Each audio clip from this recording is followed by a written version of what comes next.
ಇವತ್ತು ಪಂಚಾಯತ್ ರಾಜ್ ರಸ್ತೆಗಳು ಕೊಪ್ಪಳ ಕ್ಷೇತ್ರ ಮತ್ತು ಇರ್ಕಲ್ಗಡ ಹೋಬಳಿಯನ್ನು ತೆಗೆದುಕೊಂಡ್ರೆ ಸುಮಾರು 200 ಕಿಲೋಮೀಟರ್ ವರೆಗೆ ಇವತ್ತು ಪಂಚಾಯತ್ ರಾಜ್ ರಸ್ತೆಗಳು ಬರ್ತಾ ಇದೆ. ಮಾನ್ಯ ಸಭಾಧ್ಯಕ್ಷರೇ, ಇವತ್ತು ಉತ್ತರದಲ್ಲಿ 2024ರಲ್ಲಿ 72 ಲಕ್ಷ ಮತ್ತು 24-25ರಲ್ಲಿ 72 ಲಕ್ಷ ಕೊಟ್ಟಿದ್ದಾರೆ. ಮಾನ್ಯ ಸಭಾಧ್ಯಕ್ಷರೇ, ಇದರಿಂದ ರಸ್ತೆಗಳು ಬಹಳ ವರ್ಷಗಳಿಂದ ಇಲಾಖೆಯಲ್ಲಿ ರಸ್ತೆಗಳಿಗೆ ಮೇಂಟೆನೆನ್ಸ್ಗೂ ಕೂಡ ಅನುದಾನ ಕೊಡದೇ ಇರತಕ್ಕಂಥ ವ್ಯವಸ್ಥೆ ಆಗಿದೆ.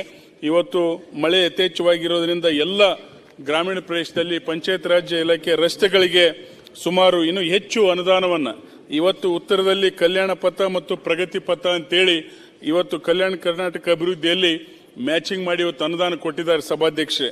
ಇವತ್ತು ಅದು ಕೂಡ ಅಧಿಕಾರಿಗಳು ಕರೆದು ಸಭೆ ಮಾಡಿದಾಗೂ ಕೂಡ ಆ ಮಾಹಿತಿ ಅವರಲ್ಲಿ ಕೊರತೆ ಇದೆ. ಕ್ರಿಯಾಯೋಜನೆ ತೆಗೆದುಕೊಂಡು ತ್ವರಿತಗತಿಯಲ್ಲಿ ಇನ್ನೂ ಬೇಕಾಗಿರ್ತಕ್ಕಂಥ ರಸ್ತೆಗಳಿಗೆ ಎಷ್ಟು ಅನುದಾನ ಬೇಕು ಅದನ್ನು ಕೊಡಲಿಕ್ಕೆ ಇವತ್ತು ಸಚಿವರು ಕ್ರಮ ವಹಿಸಬೇಕಂತೇಳಿ ತಮ್ಮ ಮೂಲಕ ವಿನಂತಿಯನ್ನು ಮಾಡ್ತೇನೆ. ಅಧ್ಯಕ್ಷರೇ, ಈಗಾಗಲೇ ಸದಸ್ಯರ ಕ್ಷೇತ್ರಕ್ಕೆ ಕಳೆದ 3 ವರ್ಷ 2021, 22, 23 ಹಾಗೂ 23-24ರಲ್ಲಿ ಎಲ್ಲ 3 ವರ್ಷ ಸೇರಿ 2068 ಲಕ್ಷ ರೂಪಾಯಿಗಳನ್ನು ನಾವು ವಿವಿಧ ಹೆಡ್ ಆಫ್ ಅಕೌಂಟಲ್ಲಿ ಕೊಟ್ಟಿದ್ದೇವೆ. 50-54 ಮತ್ತು 30-54. ಅವರು ಮನವಿ ನಮ್ಮ ಶಿವಣ್ಣ ಅವರ ಆನೇಕಲ್ ಸದಸ್ಯರು ಹೇಳ್ದಂಗೆ ಈ ಮಳೆಗಾಲದಿಂದ ಸಾಕಷ್ಟು ಹದಗೆಟ್ಟೋಗಿದೆ.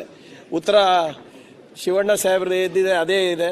ಮತ್ತು ಇವರು ಮಾನದಂಡಗಳನ್ನು ಕೇಳಿದ್ದಾರೆ. ಈಗ ಕಲ್ಯಾಣ ಪಥದ್ದು ಮಾನದಂಡಗಳು ಆಗಲೇ ನಾವು ಎಕ್ಸಿಕ್ಯೂಟಿವ್ ಇಂಜಿನಿಯರ್ಗಳಿಗೆಲ್ಲ ನಾವು ಕೊಟ್ಟಿದ್ದೀವಿ.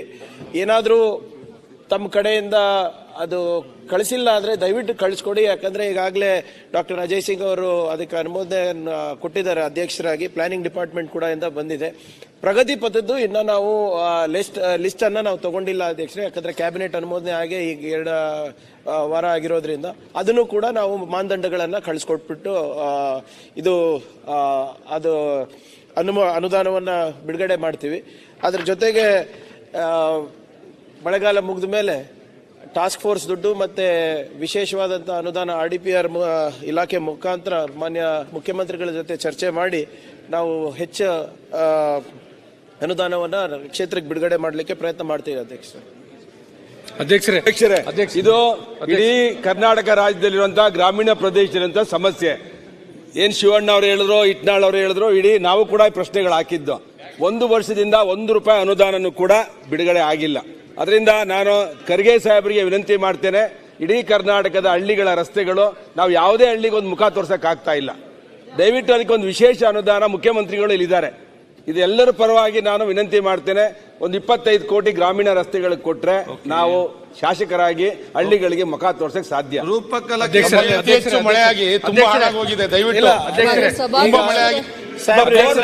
ಪ್ರಿಯಾಂಕಾ ಖರ್ಗೆ ಸರ್ಕಾರ ವಿನಂತಿ ಮಾಡ್ತಿದ್ದೇವೆ. ಅದಕ್ಕೆ ನಾವು ಪ್ರಗತಿ ಪಥ ಅಂತ ಹೊಸ ಒಂದು ಯೋಜನೆ ತಂದಿದ್ದು. ಯಾಕಂದ್ರೆ ಪ್ರಧಾನ ಮಂತ್ರಿ ಗ್ರಾಮ ಸಡಕ್ ಯೋಜನಾ ಕ್ಲೋಸ್ ಆಗಿತ್ತು. ಈಗ ನಮ್ಮ ಸೌಭಾಗ್ಯಕ್ಕೆ ಅಧ್ಯಕ್ಷರೇ ಮೊನ್ನೆ ಪ್ರಗತಿ ಪಥನೂ ಅಪ್ರೂವ್ ಆಗಿದೆ. ಮತ್ತೆ PM ಪ್ರಧಾನ ಮಂತ್ರಿ ಗ್ರಾಮ ಸಡಕ್ ಯೋಜನಾನು ಕೂಡ ನಿನ್ನೆ ಬಜೆಟ್ನಲ್ಲಿ ಅನೌನ್ಸ್ ಆಗಿದೆ. ಅವೆರಡೂ ಸೇರಿಸಿ ಹೆಚ್ಚು ರೀತಿಯಾಗಿ ಹೇಗೆ ಗ್ರಾಮೀಣ ರಸ್ತೆಗಳಿಂದ ನಾವು ಕನೆಕ್ಟಿವಿಟಿಯನ್ನು ಬೆಳೆಸಬಹುದಂತ ನಾವು ಖಂಡಿತವಾಗೂ ನಾವು ಪರಿಶೀಲನೆ ಮಾಡ್ತೀವಿ. ಎಲ್ಲಾ ಸದಸ್ಯರಿಗೂ ಕೂಡ ಕೊಡೋ ಜವಾಬ್ದಾರಿ ನಮ್ದಿದೆ. ಅದರಲ್ಲಿ ಯಾವುದೇ ರೀತಿಯಾದಂತ ತಾರತಮ್ಯ ಆಗ್ಲಾರ್ದಂಗೆ ನೋಡ್ಕೋತೀವಿ. ಪ್ರಶ್ನೆ 1061 ಮಾನ್ಯ ಸಮಾಜ ಕಲ್ಯಾಣ ಸಚಿವರನ್ನ ಕೇಳ ಬಯಸ್ತೀನಿ.